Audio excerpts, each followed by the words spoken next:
Ha riscosso fino ad ora un ottimo successo la rassegna Teatri di Pietra che si è svolta a Eraclea Minoa, unica location agrigentina della rete culturale per la valorizzazione dei teatri antichi e del patrimonio monumentale attraverso lo spettacolo dal vivo. Sold out per i 4 spettacoli che finora hanno visto protagonisti d'eccezione, mentre cresce l'attesa per lo spettacolo di questa sera, Sorelle di Sangue, con Elisabetta Pozzi. La rassegna Teatri di Pietra per il sindaco di Cattolica Eraclea Santino Borsellino ha rappresentato finora un'occasione importante per la promozione di Eraclea Minoa e di Cattolica Eraclea, nonostante il periodo triste che stiamo vivendo in piena pandemia. Intanto una vera ovazione per l'Orestea di Cinzia Maccagnano.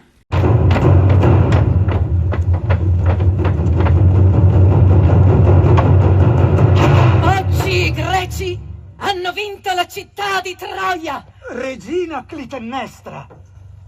Chi ha potuto avvertirti tanto presto? Innanzitutto volevamo parlare di questo confronto tra generazioni, tra i vecchi, tra un mondo che è precostituito da tanto tempo e un mondo di giovani che non riconosce più ciò che è stato e che ha bisogno di ribaltarlo. E quindi partendo da questa necessità, insomma, di raccontare questo scontro tra generazioni che in qualche modo forse in questo momento storico è attuale, abbiamo deciso di lavorare sull'Agamennone facendone una grande rappresentazione con maschere, con i vecchi, col coro dei vecchi, con le maschere e con questi personaggi che sono degli archetipi, che sono Clitennestra, Agamennone, Egisto e Cassandra, che risultano essere quasi dei totem. Vecchia follia produce nuova follia, prima o poi quando spunta la luce del giorno destinato.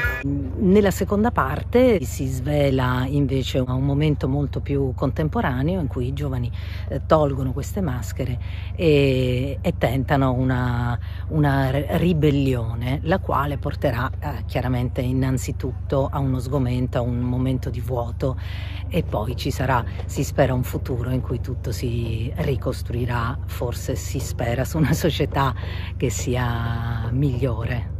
Io non ho mai voluto altro che il bene. Ora sono affranto, non distinguo più il bene dal male.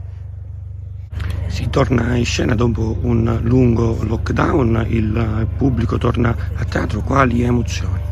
Grandi emozioni e infatti lo spettacolo è stato provato e pensato per tutto un anno, è molto sentito, si trovano anche all'interno dei riferimenti, diciamo un momento storico che appare buio ma che sicuramente porta con sé sempre il segno di una rinascita, quindi sì, molto, molto sentito, molto desiderato e sicuramente vedere che c'è il pubblico, nonostante tutto, che il pubblico torna a teatro a riflettere, a stare con noi, a ragionare su quello che è lo stato delle cose e sulla possibilità di un futuro migliore, questo è eccezionale. Poi questo posto è magnifico ed è sempre una grande emozione.